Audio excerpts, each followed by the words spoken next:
A warning. This episode contains graphic content that may be difficult for some listeners. Please listen with care.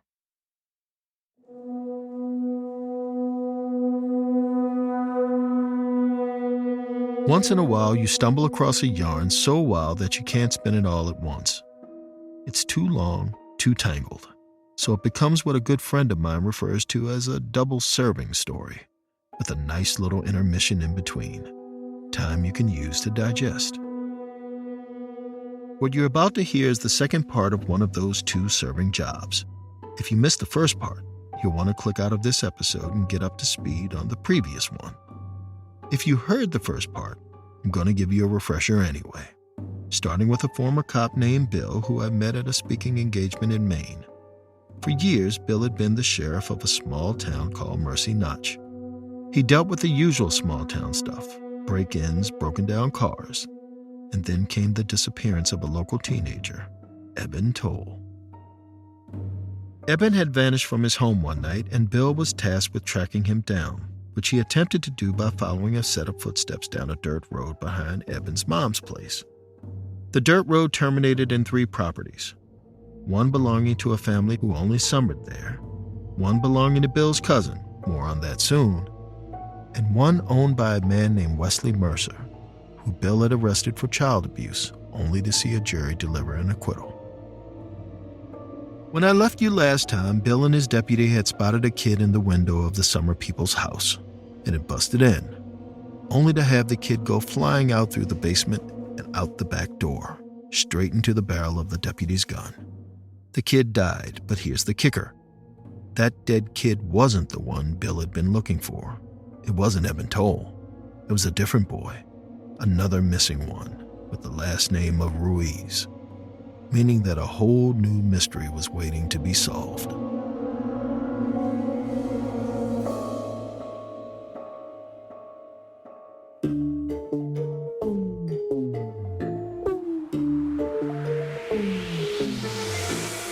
You're listening to Run Fool. I'm Rodney Barnes, and this is episode 17, The Vampire of Mercy Notch, Part 2.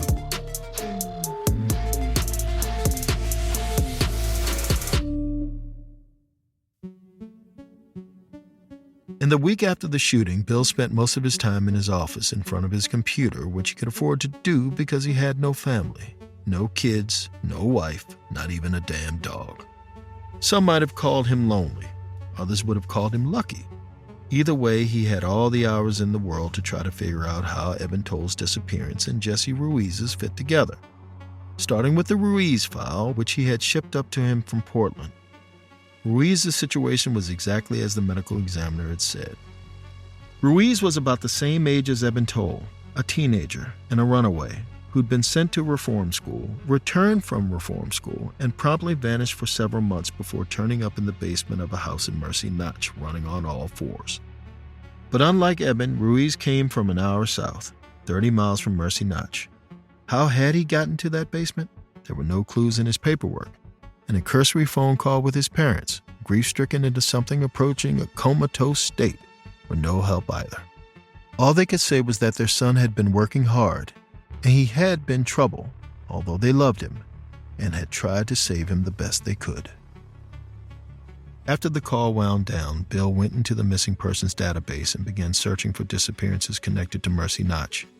He narrowed his search parameters. He wanted teenage boys 13 to 15 and non-Caucasian, because even then he was certain that the races of Eben Toll and Jesse Ruiz could not be a coincidence. His search turned up 8 results. 2 were more than 20 years old. Bill dismissed them, but 6 of the results involved kids who had lived or passed through Mercy Notch in recent years, or had relatives there. Bill knew about one of them, a kid named Mickey Madden, but the others had been reported in different localities, and therefore had never popped up on his radar. Madden. Bill searched his memory. He vanished after a football game, if he remembered correctly, about 2 years ago. But he'd had a bunch of bad news friends down in Boston, and he was deep into drugs, and the assumption was Boston was where he went. Not that they'd done a whole lot of legwork. How could they? The entire department was Bill and Deputy Flynn. Bill picked up the phone. A hunch was already forming, A thinly constructed hypothesis, to be sure, but a hypothesis nonetheless. Exhaling, Bill dialed his cousin's number. Bill and his cousin Mem Proctor had never gotten along, although it might have been more accurate to say that Bill had never gotten along with Mem. Mem seemed to like Bill just fine. They were cousins by marriage, not birth. Mem, who had grown up in Germany, moved to Mercy Notch and married one of Bill's relatives. Within a few years, the relative was dead and Mem had inherited all her money and her house. Mem still kept in touch and generally tried to be nice, but Bill found him grating and pompous. Bill had visited him exactly once after Mem's wife passed, and he'd spent half of a mild spring afternoon listening to the German drone on about the antique watercolors that hung gallery style on every wall. Mem didn't work. The money had seen to that, and he hadn't remarried. Art, Bill figured, was all the guy had to talk about. He'd never gone back. Now he listened as the phone rang 3 times, 4, 5, no answer. Bill was about to hang up when Mem's voice, stiff and formal, came onto the line. Bill, it has been too long. It has, Bill acknowledged, and Pleasantry's dispatch got to the point of his call. Well, of course I know about Wesley Mercer. Everyone knows about Wesley Mercer. But had Mem seen him recently? Bill asked. Mem hadn't. Had he noticed anyone coming and going from his place? No, Mem said. But then again, he wouldn't. His house was separated from Mercer's by a half-acre of heavy pine. Had Mem seen any boys in the woods near his place? At this, Mem was silent. The silence stretched for nearly 5 seconds. Now that you mention it, I did see a child in the woods last week, but only for a second. I thought I might have imagined it. Bill brought up a picture of Eben Toll on his phone. He had Mem read his email address and he pressed send. He listened as Mem walked over to his computer. Bill could picture it, a hulking desktop propped up in the corner of the kitchen. Clack went a mouse. Click went a couple of keys. Mem was silent. Maybe. Where did you see him? Bill asked. In the pine trees, near Wesley Mercer's house. Bill thanked his cousin, slammed down the phone, and reached for his coat. Deputy Flynn was out of service for at least another week, the time it would take to clear him in the shooting of Jesse Ruiz. So for now, Bill was left to make the trip to Wesley Mercer's house alone. He drove out of the lot of the sheriff's department under a low-bellied steel sky and skirted the edge of Mercy Notch, following the river in the direction of Eben Toll's house. An hour to dusk, he estimated, give or take. He steered east on the dirt road behind the Tolls and followed it to the fork. This time, he turned away from the summer folks' place and towards Wesley Mercer's house. There was a light on in the front room, but the snow on the front step was unswept. He knocked once, twice, and waited. Nothing. He paused to consider his next move. He could leave a note, slip his card through the door, and come back tomorrow. But Wesley Mercer would never call him back. Not Bill. Not the man who'd almost had him jailed. He could wait in the cruiser in the driveway, or he could be a little proactive. Proactive it was. Zipping up his coat, Bill waded around the side of the house, the snow reaching at some point up to his thighs. The living room was dark, the furniture draped in shadow. But around back, the porch door was open a crack. Bill frowned. It was all wrong. He could feel it inside him. He approached the porch and, using a gloved hand, slid the door open. And there, in front of him, on the tile floor of what he recognized as the kitchen, was Wesley Mercer. He was lying on his back, and his mouth was open. The blood, fresh and sticky enough to be recent, was pooled behind his head. His left hand still clutched a revolver. Bill pulled up his radio and called back to the station. With Flynn out, they'd need support from other nearby departments. From the looks of it, this was a suicide, which would fit just fine with Bill's hypothesis. Wesley Mercer had been kidnapping kids and doing weird stuff to them for God knows what reason. And then he'd made some kind of mistake with the Ruiz kid, letting him escape, and now the police were on to him. so he'd taken the easy way out. Except, Bill didn't finish the thought. He couldn't. From behind him in the pines came a panicked yell, raspy and sharp, the sound of a young fox caught in a trap, or the sound of a boy screaming for his life.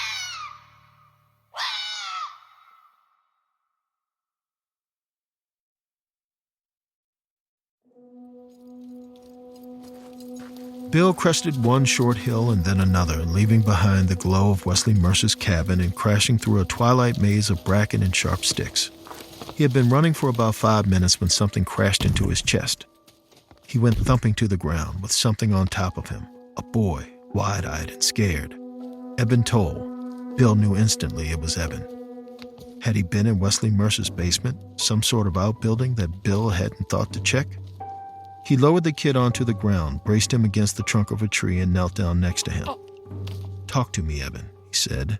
"What happened?" Eben opened his mouth to respond, but nothing came out, only a dry, gagging sound. And then the same high-pitched, fox-like scream Bill had heard before. The boy's teeth were gone. There were only gums. And his tongue, oh God, Bill nearly gagged. There was nothing but a stump where the tongue had once been. The stump flexed and pulsed. Eben Toll pointed now, not towards Wesley Mercer's place, but in the other direction. He nodded forcefully. "Go," he was trying to say. "Go now." Bill considered staying with the boy, but what if there were others out there? Others in more pressing need of help. He pulled his phone out of his pocket and handed it to Eben. "If I'm not back in 20 minutes, text 911. He caught himself. Actually, text 911 now, and then text them again in 20 minutes. He didn't wait for a response. Off he went again, half stumbling and half racing down a hill threaded with pines. There was just one property in this direction, and it belonged to his cousin. Had Mem provided sanctuary for Eben? But if so, why had the boy been running in the opposite direction? 5 minutes later, he was standing in front of Mem Proctor's house. Unlike Wesley Mercer's, the place was lit up as for a gala. Every damn light appeared to be on, down to the antique chandelier visible through the dining room windows. And there was music, too. Bill could hear it. Something haunting, something baroque and very old. Scratchy and harsh, the sound of an old gramophone. Without thinking, Bill pulled out his service weapon and prepared to knock on the door. But then a funny thing happened. As Bill's knuckles were descending towards the wood, the door swung backwards, and Mem himself was standing there, grinning. Heat roared out towards Bill, and the music did too. All the strings, the violins, and the viola. In Mem's hand was a long boning knife. And behind him, over his left shoulder, on the kitchen table atop a white placemat, were an assortment of body parts. Bill glimpsed a sliver of brain, an ear, and a tongue. But then Mem Proctor's hands were around his neck, pulling him inside. "Welcome, cousin." What happened next happened incredibly quickly. In a blur, one might say. Except to Bill, it didn't feel like a blur. It felt like an achingly slow ballet. And now Mem was dragging him inside by the neck, his hands abnormally strong and hard. Bill was slipping the safety off his pistol and roping a sweat-slippery finger through the trigger guard. And now Mem, too late, was seeing the weapon, and Bill was firing, with the clap of the shot filling his eardrums. Mem released Bill's neck as the first shot grazed his torso, but Bill fired again, this time into his cousin's knee. Blood spattered upwards and across Bill's hands. Mem squealed, dropped momentarily to his good knee, and grinning again, twisted away like a wide receiver shaking off a tackle. He danced across the living room, there was no other way to put it, and around the corner, and was gone. Bill was preparing to give chase when he heard a slam from the pantry. Gun held out in front of him, he advanced. "Police!" he shouted into the darkness. His eyes slowly adjusted to the gloom, and as they did, he saw the outline of a cage, a dog crate. Inside was a boy, or what might have once been a boy. Now he more closely resembled photographs Bill had seen of King Tut's mummy, hairless, pale, shriveled, rheumy-eyed. And across his chest, the telltale zipper scar, with the stitching still intact. Just before he passed out, Bill peered close enough to the former boy to see that the stitches had been made with baling twine, as if this wasn't a boy at all. as if this was only a doll. When he woke up, 2 EMTs were bending over him, their pen lights in his face. They pulled him to his feet and onto a stretcher and draped a blanket over his legs. How long had he been out? He looked at his watch. An hour, apparently. Long enough that the living room of Mem Proctor's house was now filled with crime scene photographers, forensic techs, a state police detective Bill recognized from the scene of the Ruiz shooting. This, the detective said, is one messed up town, isn't it? Bill chuckled, the first laugh he'd allowed himself in days. I prefer quirky, he said. Altogether, in coming days, the state police would unearth 5 corpses from under the snow and ice in Mem Proctor's backyard, bringing his total body count to 7 if you counted Jesse Ruiz and the boy thing that Bill had found in the cage in the pantry. Later identified as Mickey Madden, who had vanished from Mercy Notch years prior. The kid had survived long enough in the cage, but the outside world had proved too much for him, and he'd expired on the operating table. An autopsy showed he'd been missing his spleen, 1 kidney, 8 toes, and a significant portion of his liver. But Eben told he did survive, and the tale he told, initially to investigators and later to network television anchors, was carnivalesque in its horrors.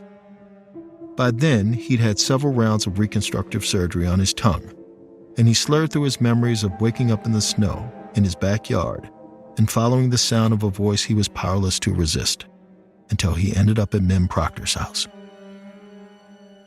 Before he really understood what was happening to him, he had been strapped to a chair and blindfolded, as Bill's cousin performed what can only be called experimental surgery on him. He drifted in and out of consciousness, and had finally woken up with his mouth full of blood and restraints loosened. Seizing his opportunity, he'd run out of the house and into the woods where he'd encountered Bill. Had he seen the other children in the house? No, he said. Did he know why Mem did what he did? Also no. Did he know how he'd been lured out of the house in the first place? No to that too.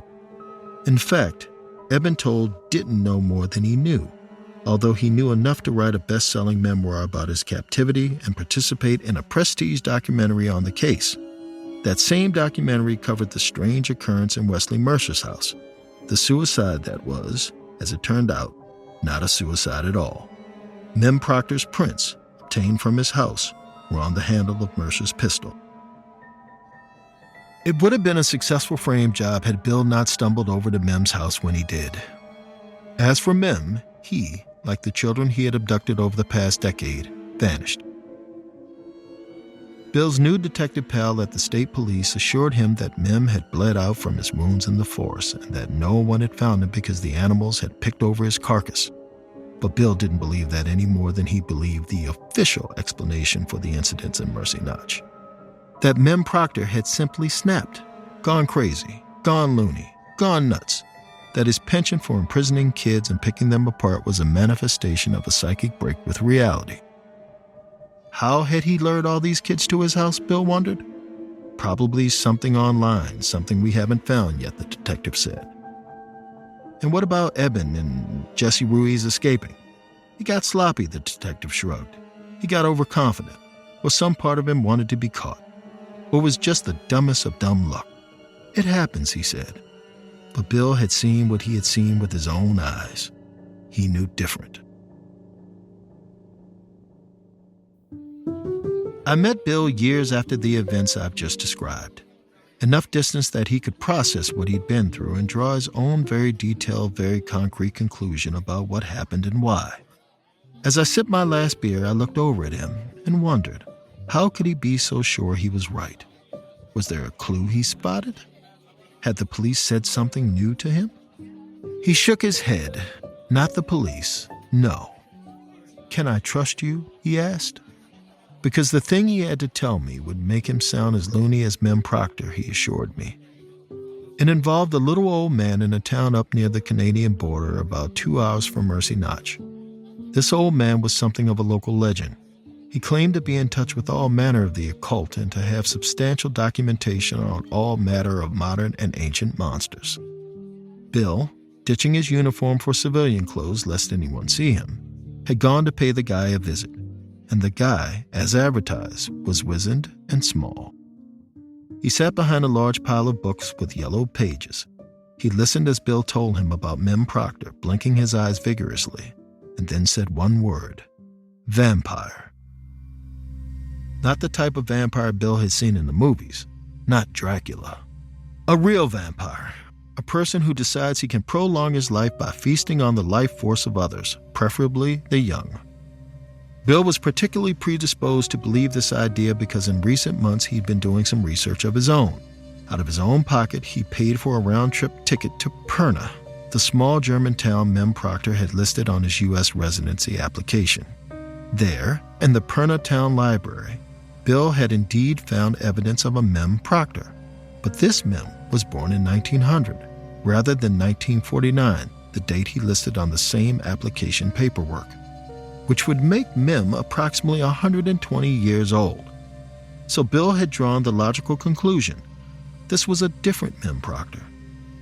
Then came a kind of accidental discovery. As he was leaving the library, he happened upon a book sticking halfway out of the shelf. The spine bore the phrase, National Socialist German Workers' Party, followed by a date, 1943. Pulling the book off the shelf, Bill saw that it was a kind of yearbook for the local Nazi party as it existed in 1943. He flipped through the pages until he came to a kind of hierarchical tree with each position corresponding to a headshot. And there he was, Mem Proctor, Gauleiter. Gauleiter meaning regional leader, and above the caption, a black and white photograph of Mem Proctor. Bill's Mem Proctor, the Mem Proctor who had married his cousin, the same Mem Proctor who had grabbed Bill by the neck. So, yes, when that occult expert suggested Bill had encountered a vampire, Bill was inclined to believe him. That Mem Proctor wasn't crazy, he was evil. He'd done everything he'd done deliberately, from choosing his victims he considered to be subhuman, to slowly picking them apart to sustain his own life force. And it hadn't been some internet forum that brought the boys to his house. It had been a magnetic psychic force he'd honed to a sharp edge. There was only one last question. Where is he now, Bill asked. At this, the man could only shrug. Who could say? But I can tell you this, he went on. One day, he'll be back.